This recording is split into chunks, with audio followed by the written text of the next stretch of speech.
So, yan guys, kain tayo. Ito yung ating roti prata.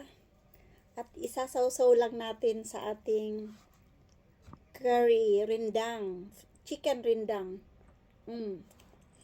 Ang sarap guys.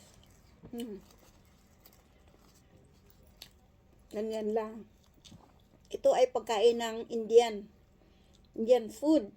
So, na-miss ko to guys talaga. Buti na lang may roti prata ako sa loob ng freezer ko. So, madali lang siyang lutuin. Kain tayo guys ha. Sarap. Normally guys, ang masarap ditong curry ay fish curry dahil meron siyang sampalok.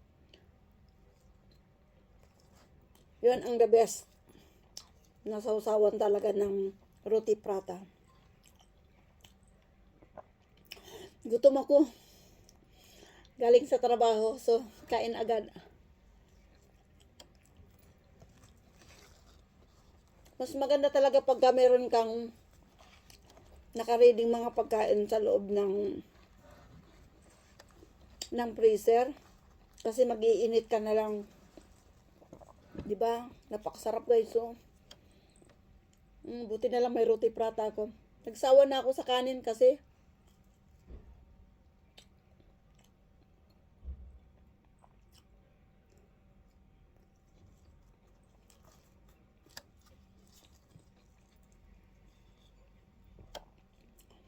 Ayan, thank you for watching guys.